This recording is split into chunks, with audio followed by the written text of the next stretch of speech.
Welcome to episode 26 of Travelling Science.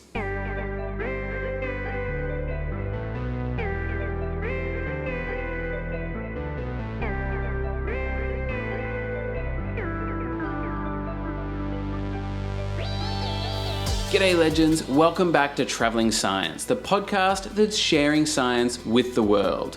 My name's Jesse Crowe and I'm the Travelling Scientist, coming to you today from my home in Aireys Inlet, Australia.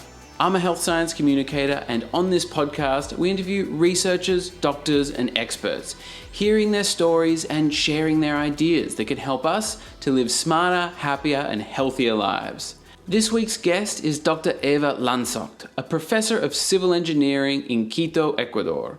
Eva's work focuses on concrete bridges and how we can improve them, and she divides her time between researching and teaching others about bridge and concrete structure engineering.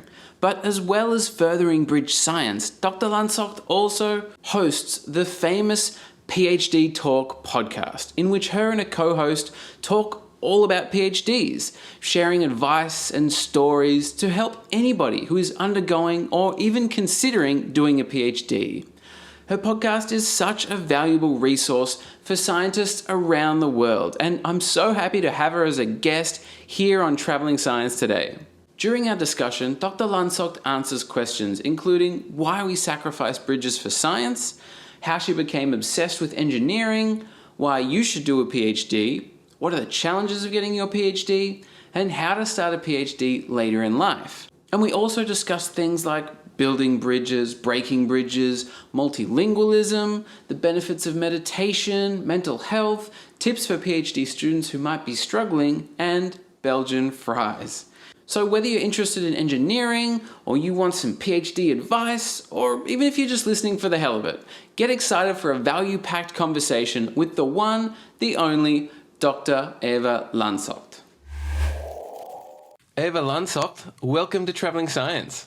Thank you so much for having me today. No, it's an absolute pleasure. Thank you so much for taking the time to come and chat with us. Tell me, where in the world are you right now? I am currently in Quito, in Ecuador. Very cool, but you're not from Ecuador, are you? It's a long story. I'm originally from Belgium. Yes. I studied first in Belgium, then in the United States. In the United States, I met somebody from Ecuador. I went to the Netherlands to do my PhD, and then I got a faculty position in Ecuador. Very cool. I love that. So you've studied and worked all around the world. Do you want to just tell everyone, what exactly did you study at university? Sure. So I studied civil engineering and then specialized in structural engineering, and I focus on concrete bridges. Right. Interesting. Have you ever built any bridges? I actually prefer to break them down. So my research focuses on testing bridges, and in some cases we do these type of collapse tests. Yeah, right. Why do we need to break bridges down? To replace them or just... We sacrifice one in so many for the sake of science. So essentially we want to take better care of the bridges that we have, and so that we don't have to build new bridges. We have a lot of bridges that are from the 60s or even older. And if you just look at what original engineers back then thought that would be their lifespan, they should be retired and replaced. But that's, of course, a massive burden to society, not just the cost of replacing all these bridges, but also the materials that we would need for that and the traffic delays that would come from that. So what we try to do is to show, by calculations mostly, that these bridges are still fine, or the ones that have problems that maybe we can fix and we can make them stronger again so that they can continue to serve. Yeah, I imagine that most bridges, at least in cities, are quite heavily relied on, to the point where you can't really have them being at any risk of falling down or having any issues. So any new bridges that we're creating, we want them to last as long as possible, right? And be as reliable as possible. Mm-hmm. Are you doing any research now, or are you teaching, or what are you doing now? I spend my time between teaching and research. I teach this semester. I just taught the bridge design class here in Ecuador. And I also teach at the master's program in Delft in the Netherlands. I finished teaching a course on the assessment, so the evaluation of existing concrete structures. And I also do research related to existing bridges, as well as solutions for new bridges that we want to build. How did you get into engineering? What made you want to end up building or breaking down bridges? Yeah, it started when I was very young. I have an uncle who's an architect, and so he always got me a little bit interested in buildings, and I very early on said I want to do things with bridges, so that was quite set. And I would say in my formative years in the early 90s, Belgium also had the first Belgian in space, and there was also a person with an engineering background. So the first Belgian human being ever in space was Dirk Vremont. And sorry if I pronounced that name wrong, I'm not Belgian. But Vremont was an astrophysicist who was impressively catapulted into space on the 24th of March 1992. Why, you ask? Obviously, to do some space experiments. And upon returning to planet Earth, Vremont instantly became a Belgian celebrity and was ennobled with the title of Vicomte, whatever that means. So at that time, I also thought it was fascinating what engineers can do. And I had asked my parents, what did he study? And they said, well, engineering. So I remember at that time, then we had these little books in which we would write these friend books in which each of us would fill down our name and our favorite pet and what we want to become when we're adults. So I wrote, I want to be an engineer, and that's what I did. You stuck with it. Excellent. I'm sure when I was that age, I was writing down things like I wanted to be I remember I wanted to be a security guard for a while. That was a random one. But I never expected science. And here we are. I feel like I'm jumping back and forwards a little bit, but you said you studied in America for a while. Where did you study there, sorry? I studied at Georgia Tech, and I did, at that time, was my second master's, and that was a master's in structural engineering. Right. What was your first master's? So Belgium used to have a 5-year program of engineering, and I am of the last generation to do the 5-year program, where it's essentially a 2-year candidacy and then 3 years to get the engineering degree, which is a master's, but it's a master's in civil. Right. So you're in civil engineering and structural engineering. You're an engineering genius. Mm-hmm. Is there any fun facts or need to know stuff about engineering or bridges? Any little cool things that you'd want to share? Maybe it's a fun fact about civil engineering itself is that it's one of the 2 oldest engineering branches. So in the past, it's also why it's called civil as opposed to military engineering. I think in the past, there was civil engineering for everything that deals with civilians, and military engineering, anything that deals with military operations. And civil engineering really has a very long history. Yeah, right. I never even really understood what the civil was short for or what it stood for. So civilian, there you go.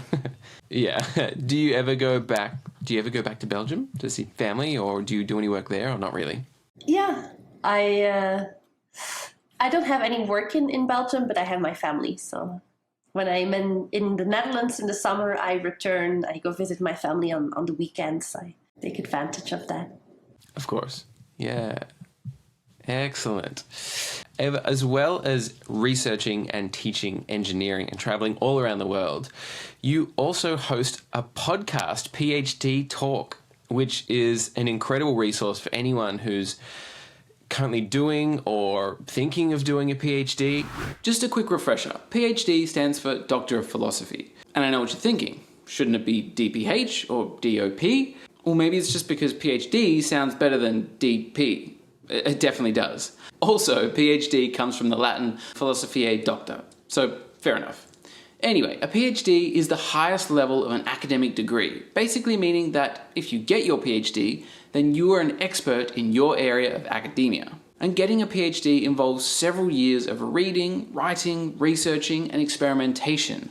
And I'm not talking about the fun kind of experimentation.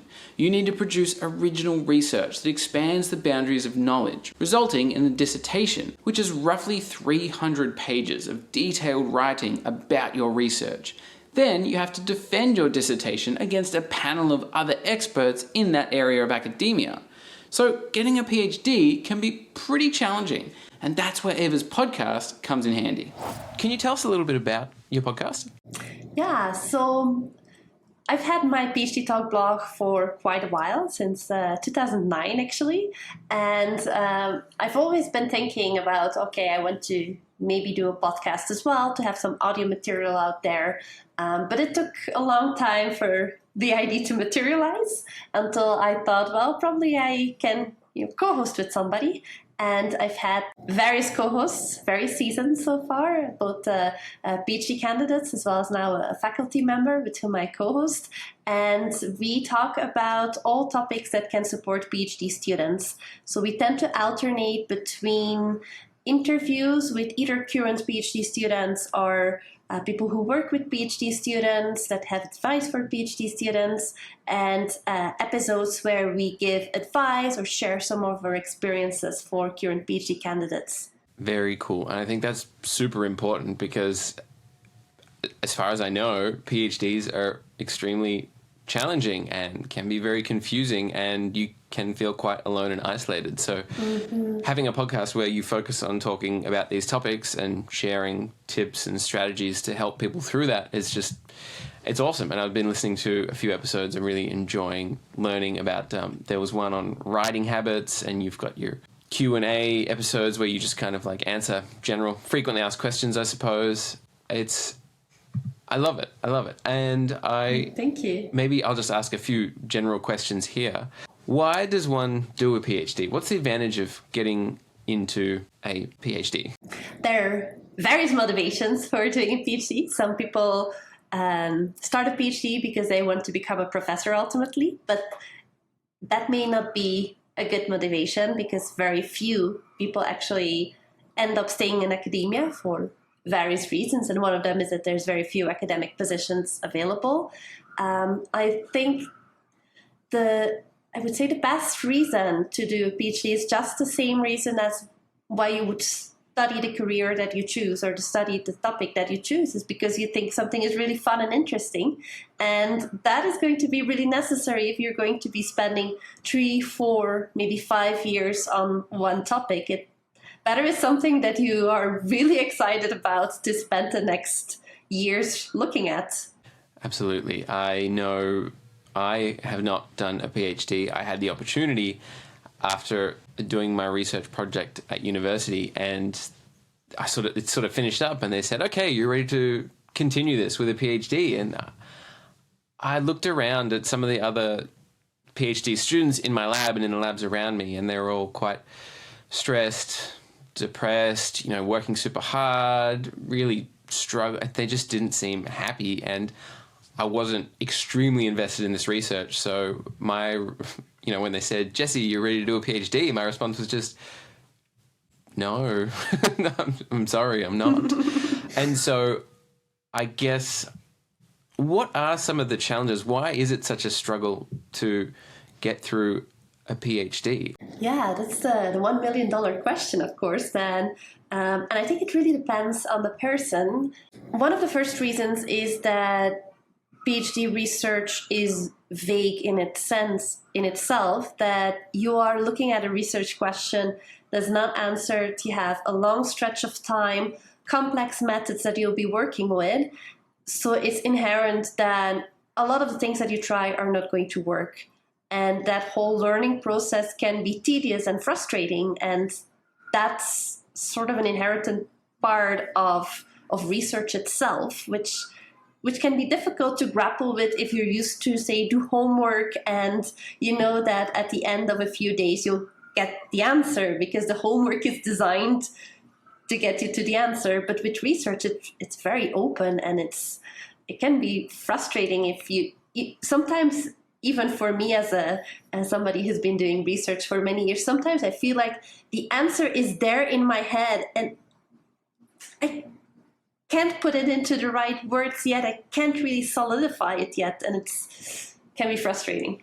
Yeah, it's just like years and years of homework that may or may not work because you're really on the cutting edge of the research. You're doing the new things that haven't been done before, probably. And so chances are, with a lot of trial and error and experimentation, which is all part of science, it might not work. And I guess that could be really demotivating for especially most young people that are doing PhDs. There's some other factors as well that make the PhD difficult at times.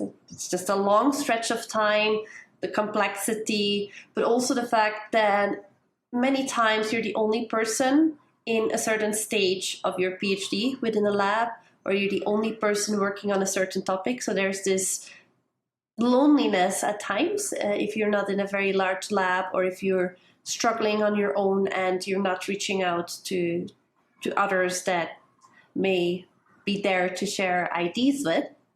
There's sometimes as well the difficulty with the relation with the supervisor, because you're working one-on-one with one person for a long time, and everybody has different ways of working, and that goes both ways, both for the PhD candidates and supervisors. It's sometimes difficult to work together. And then there's as well the aspect that in many cases PhD candidates are not earning a good salary or not well paid and struggling financially, which is a huge burden as well. So that's everything that can come together and make it very difficult. True. So I guess from that we can say that if you're going to start a PhD, make sure you really get along with your supervisor. Make sure that you are ready to fail a lot, and that's okay. That's all part of it. That's part of the learning process. And even a failure can produce some results that can be helpful in other ways. And be ready to live maybe frugally, not getting paid too much. Or consider the different universities and the different funding schemes that they have. I think one of the big advantages in the Netherlands is that PhD candidates are considered employees. So in the Netherlands, PhD candidates earn a salary. It's not very high, but you can live on it, and you have social security, and you start saving for your retirement and all those things that otherwise you're forgoing in your career with the 4 or 5 years that you invest in the PhD. True. Well, it's a really good point to look for those different, what did you call them? Funding opportunities. Funding opportunities, exactly. You started the PhD talk as a blog back in 2009. Was that when you were doing your own PhD? Yeah, so I started in the first year of my PhD, and I have had it ever since. And that is something, you just started that as your own personal journal, or to maybe share with other, because I know you would have had a lot of work to do at the time. So why did you choose to take on the extra load of writing and sharing for a broad audience? I had a few blogs before. I had a blog about my year at Georgia Tech, where I maybe had 2 or 3 posts or something like that. And I had, I'm old enough to have had MySpace, which had as well this blogging function. So yeah, that now dates me to the dinosaur era. But I always liked writing. So I thought, okay, you know what, I'm going to start one about my PhD and share some of the things that work and don't work. And maybe I'll write 2 or 3 posts and then grow tired of it. But this one has stayed. Still going. I love that. And helping PhD students for over a decade now through the blog and the podcast. Good on you.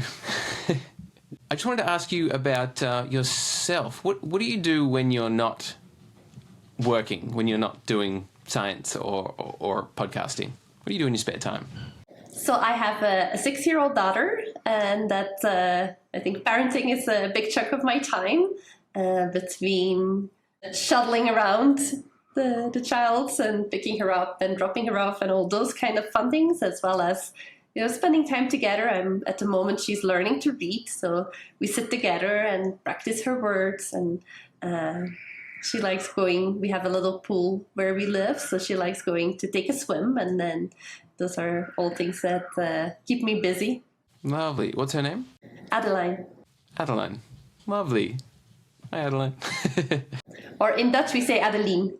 Adeline. She probably won't listen to this, so forget that I said hi. Maybe one day she'll listen. Lovely. And so taking care of Adeline. And what about when you're just relaxing? What do you like to do? Do you ever get to relax? But probably not. I do. Well, I try to make sure that I get some time for myself. I usually go to the gym in the morning before work, so I get some exercise. I really enjoy reading, so I read a lot, both books and audiobooks that I listen to. I also learn languages for fun, so that's something that I'm doing. Lovely. How many languages do you speak? I feel like there's got to be at least 3. Yeah, so I would say well-versed 5, and I'm currently learning 2 more. Wow. So English, Spanish, Dutch, French, and German. Right. Lovely. And then what are the 2 new languages you're learning? I'm learning Swedish and Finnish. Of course. Incredible. Oh, wow. You maybe would have been a linguist in another life. Yeah. And you mentioned you love reading books in there. Do you have any book recommendations that can be about PhDs or engineering, or even just a good book that you think more people should read? I think when engineers are looking for book recommendations, many times they're looking for nonfiction recommendations.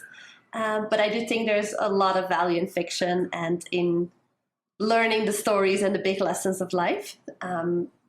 I personally enjoy reading both fiction and nonfiction, and anything on the spectrum of written words, so to say. So I think really long stories that describe family histories or deep-going stories that I think those are the things from which I feel that I learn a lot as well, placing myself in the lives of others. Yeah, I think it's a good idea to read widely. I recently read a few biographies, and hearing the stories of some people that might inspire you, hearing their stories and how they got to where they are and everything they did is just, yeah, it's super inspiring. And maybe that's part of why I enjoy doing this podcast, because I get to speak to incredible scientists such as yourself and hear stories about how they traveled all over the world and studied all these different things, and now they're teaching or researching and doing so much cool stuff. So I love a good biography myself. But yeah, even fiction as well can be good. Sometimes I spoke to Dr. Aaron Dingle a few weeks ago, and his inspiration to work in science came from science fiction. And he basically said that, I don't know if he said this, he probably quoted it from someone else, but he said it's only science fiction until it's reality. So inspiration can come from anywhere. And to hear all about how Dr. Aaron Dingle was inspired by Star Wars to become a prosthetic limb and transplant surgeon, listen to episode 21 of Travelling Science. You mentioned you go to the gym most mornings. Do you have any daily rituals that you do every day, something to help you work at your best? I used to have a very good meditation practice, which has been falling to the side. I would say for the last year or so. We moved to a new house about a year ago, and now I have a longer commute, and I'm still trying to fit the pieces. So I hope to pick it up again in the coming year. Absolutely. You can do it. I know meditation can be super beneficial, but yes, finding the time is tricky. And you don't really get maybe you do, maybe you don't, but it's not always an instant reward. You don't finish and be like, yes, I feel better now. It's kind of just like it's a slow, long process over building that habit over time. You start to just feel good. The episode of Travelling Science before this one is called Master Your Mind, and it tells the story of my recent experience doing a 10-day Vipassana meditation course, which involved no talking, no technology, and meditating for 12 hours a day. It was intense, I learned a lot, and if you want to learn more about meditation, or if you just want to hear about that bizarre story, check out the last episode of Travelling Science. And you said you enjoy cooking. What do you like to cook? I was doing this project where I was trying to find a dish from a list of 70 countries and trying to, if I cannot travel, at least travel in my kitchen. But I must say that that one has stalled a little bit as well, as life has gotten quite busy in the last years. But yeah, try out new recipes. Sometimes as well cook typical Belgian food and modify it as I eat vegan, so I modify it to plant-based version, and that's something that keeps me entertained as well. I love that idea of eating different foods from so many different countries around the world. I think that's very cool. Eva, I've got a few listener questions for you just here, if you've got a moment to answer those. Sure. But before that, each week here on Travelling Science, we make a donation to a charity of the guest's choosing. And this week, Dr. Lantsocht has chosen to make a donation to Engineers Without Borders, an international organisation that supports communities in need by building critical infrastructure and shaping the future. So a donation has been made to Engineers Without Borders on behalf of Dr. Eva Lantsocht. And if you'd like to make a donation as well, that would be incredible. The links are in the show notes just down below. But for now, let's get back to Travelling Science. The first question, it comes from Science Twist. And they said, have you built anything cool as an engineer? So we do a lot of mock-ups in the laboratory, and typically if you think of laboratory testing, you may think of small things, but actually for the type of research that I do, we build bridge elements to half scale or sometimes real scale, and then we are wrestling with a specimen of 10 tons, 12 tons to move it around in the lab. So those are some of the larger things that I've been playing with. It must be a really big lab. It is. So to clarify, you never really did engineering like out in building big buildings or bridges in the city. You're more doing the research behind engineering. Is that correct? Exactly, yes. Awesome. I've got a couple of questions about PhDs. One from Giorgino was asking how to start a PhD when you've been outside of science for a while. I supervise a few people who have returned to the PhD later in their career, and sometimes the idea is pervasive that you got to do the PhD right after the master's. It's then or never. And actually, I really appreciate working as a supervisor. I really appreciate working with people who have practical experience. They come to problems sometimes in a more practical way. They're more mature in the way they address their work, but also in perhaps not getting fully frustrated by the typicalities of research. They can say, well, you know what, I'm going to go home, life goes on, and then tomorrow or after the weekend I'll crank my brain again to see how I solve this research problem. And I think that's important to state, that it's really valuable for me as a supervisor to work with people who have come back to academia after years in practice.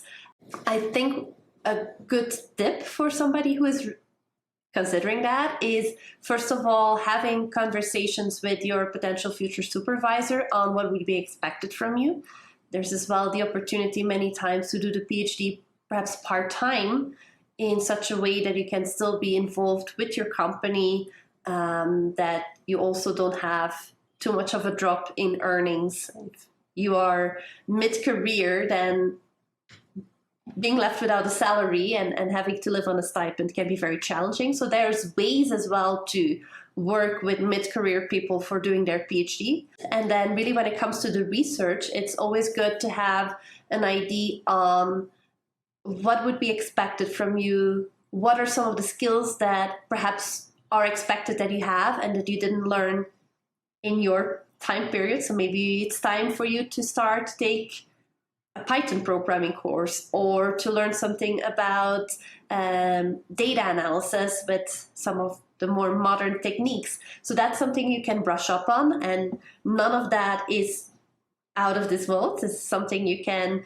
dedicate the time to brush up on your skills so that you are ready to tackle the PhD, and see as well what are some of the reading that would be recommended to get prepared for the PhD. Yeah, absolutely. I think those are some great tips there. So it's a matter of having an understanding of what's expected of you, perhaps having some sort of relationship with your potential supervisor and speaking with them about how it might all work and just being prepared. But at the same time, it sounds like it's almost an advantage to have taken a few years away and then to come back. It's almost like you're fresh, you're a bit more experienced, a bit more well-rounded from being out there in the real world to come back and then be ready to really tackle the PhD head on and do it to the best of your ability. Thank you for answering that question. There you go, Georgino. This person is called PhD Don't, and maybe this is someone who's struggling with their PhD, was just asking for best advice for PhD students who might be struggling. If you've got any tips for them. Yeah, I think it depends what you're struggling with, whether you're struggling with your mental health because you are isolated away from family. I think or because you have financial worries. I think that's something a lot of PhD candidates struggle with. And then I think it's really, if that's the case, get the support you need. You don't need to be suffering. There is a lot of help in most universities. There are psychologists, counselors, coaches. There's a whole team there to support you, and they will do everything to support you. And your university has those resources. So I would say if that's the struggle, use the resources that are available and tell the people around you that you're struggling with your mental health. There's not something to hide. Just tell it to those around you, and they will say, okay, we'll ease the burden a bit for you. You'll see that many people will step up to help out. And if there is, deliverables that need to be done, there's a lot of people that can help a hand out. And I would say if that's the part you struggle with, then just don't suffer in silence. Yeah, it's not something that you need to be shy about. I think you should be able to talk about things like this in today's world. Maybe 20 years ago, it was like you sort of had to keep that to yourself, but no, you speak out if you need help and people will help you. Episode 17 of Travelling Science is all about discussing mental health with Victoria Lynn Carrier, such a beautiful human being who has dedicated her life to helping people open up and deal with their problems rather than bottling them up and hurting inside. So if you're ever feeling anxious, depressed, or suicidal, or you know someone who may be feeling that way, listen to episode 17 of Travelling Science. It could change your life. And I would say the other part, if it's really the research part, whether you're struggling with the experimental setup isn't working, the thing you're trying to program doesn't want to run, any of those things that are very common in research, then as well talk to your colleagues. I think at times we want to be, as PhD candidates, we are often people that we were the best student in class, and we were the one that everybody came to ask questions to, and we never had to ask anybody for help or advice because we were able to figure it all out. But at the level of the PhD, it's impossible to figure it all out on your own, and it would be kind of sad and lonely. It's actually much more fun to do research with friends than alone in a room alone. So I would say if you're struggling with the test setup, the programming, any of those really the nitty-gritty of the research, then talk to the other people in your lab, talk to your supervisor, talk to some of the postdocs perhaps, try and reach out on LinkedIn, on ResearchGate, to people who do research on similar topics, and you will see that most people really like talking about their research. So they'll be happy to send you code and send you IDs. And people will want to help you. And then after that, maybe get out of the lab and go with your research mates and have a beer or something. Certainly, yes. Go and socialize and get away from it all for a few hours. Surely that will benefit the mental health and help you approach it with fresh eyes the next day. And if I can continue on that idea, it's really the people that at conferences you have the beers with and that you enjoy being with that become your best collaborators eventually. Eva, I've also got a quick lightning round if you're ready to answer a few questions there. I am. Awesome. So it's just 6 questions, 60 seconds, just sort of short answer, the first thing that comes to your head. And the timer starts now. You move between Ecuador and Belgium and the Netherlands. Do you have a favorite place? Belgium. That's home. Food is best. Home. Good call. Yeah. If you had done something completely different with your life, if you hadn't got into engineering and PhD talk, what do you think you might have done? I remember that when I went to university, I said if I don't pass the entrance exam for engineering, I will study either communication science, history, or not sure what was my third option, but I would have been a social scientist. Nice. Well, I feel like you're still doing the communication aspect, but social science, cool. What do you love most about engineering? The ability to solve problems. I think engineers are people who solve complex problems with a variety of level of tools, from pencil, which I always have with me for sketching things and trying to solve things very quickly, to using very complex methods. Absolutely. Yes, true. We need engineers to create our world. What is your least favorite part about the world of engineering? I think there's 2 things. There's the part where a lot of things are standardized and set in, for example, building codes, and there's this conservatism in the construction industry that if it's not the way it's in the code, we're not going to allow any freewheeling here. And that, I think, is a restriction. And the other part is that it's still not a very friendly environment for women. So I'm working on changing that, but that's still a part of the reality. Yeah, I spoke about this recently with Chloe Kirk as well, about diversity and equality in STEM, super important. So whether you're male or female or young or old or ethnicity, it shouldn't be an issue. If you want to be an engineer, you should definitely be an engineer. Sorry, back to the lightning round. If you had, say, $100 million budget, where would you like to see that funding invested? What sort of research would you be doing? I think the priority would be on developing a really large framework for dealing with our existing infrastructure, not just bridges, but also dams, roads, and to really tie all the parts together. So there has been a lot of research on all different things that we can do, but we still need a major effort to tie everything together and to have really the tools to work with what we have. Lovely. I think that'd be good. And last question. You've mentioned a few times about Belgian food. What is your favorite Belgian food? I think my favorite Belgian food is the fries. And it's very simple because it's just potato fries. And yet, every time I buy fries somewhere else, I am disappointed. So that's, I'll go with the fries. I remember being in Belgium and people were like, you got to get the fries. And I was like, really? But then I got them and they're really good. I don't know what it is, but yeah, something about Belgian fries. There's a strategy of frying them twice at 2 different temperatures of the oil. So there's a whole... It's not just, you don't just cut the potato and throw them in the oil, what everybody does. It has to be the right temperature, and first in one temperature and then the other temperature, and there's a science behind it. The Belgian science of frying fries. There you go. They've got it figured out. Fantastic, Eva. Well, thank you so much for taking the time to speak with us today. You've done so much in the world of engineering and also helping so many PhD students and supporting them through their careers. So thank you for everything that you do.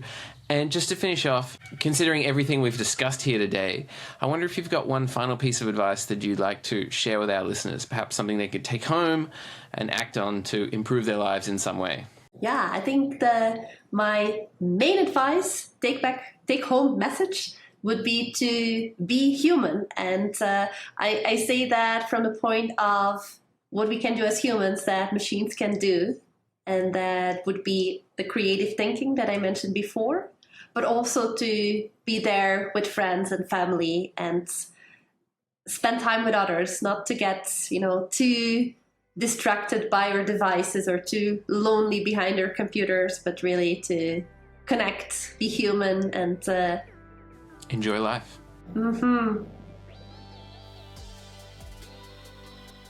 So there you have it, legends. That was Professor, engineer, and podcaster Dr. Eva Lantsoht. What an incredible human being. I mean, she builds and breaks bridges for a living, as well as teaching other people how to do it as well. And she hosts a podcast helping people with their PhDs, as well as being a full-time mother, a vegan, speaking 7 different languages, and she hits the gym every day. She's like Belgian Wonder Woman or something. But I think the main takeaways from our conversation today are that doing a PhD is challenging. You're on the cutting edge of research, asking questions that have never been asked before, and discovering things that nobody else has ever known.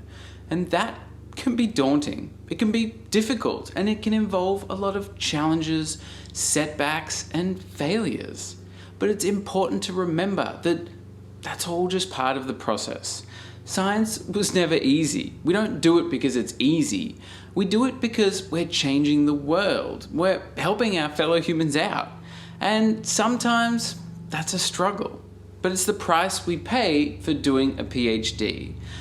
And remember, you're not alone. There's your supervisor who can offer you guidance. There are other scientists who can share feedback and advice. And if you're struggling financially, there are funding opportunities out there for you. If you're struggling mentally, there are people you can talk to. And if you're just feeling a little bit lost, there are even podcasts out there you can listen to, like Dr. Eva Lantsocht's PhD talk, which covers just about every general PhD question you could ever have. So if that sounds valuable to you, listen to PhD Talk wherever you podcast. And you can also follow Dr. Eva Lantsocht on Instagram, Twitter, or even just check out her website. All those links and the information is just in the show notes down below. And obviously, keep listening to Traveling Science. I release episodes almost every Sunday. And maybe even leave a review on Spotify or Apple Podcasts. That would be super appreciated. You can also follow Traveling Science on Instagram to see who we're interviewing next, and there you can also send in your own listener questions. And if you're a little more visually oriented, you can always check out the Traveling Scientist YouTube channel. And finally, if you stick around to the end of the episode, I always leave you with a little secret. And this week's secret is that I just got back from a 1-month trip around India, and the whole time I was traveling, I was completely vegetarian, and I didn't touch a drop of alcohol. I was being super healthy the whole time I was over there. And then as soon as I got home, what's the first thing I did? Went straight to the pub and got a big plate of chicken and chips and a pint of beer. Pathetic, I know. I just absolutely ruined my health kick. But I tell ya, that was a very tasty pub meal. Anyway, thanks so much for listening, legends. I'll catch you all next Science Sunday. Cheers.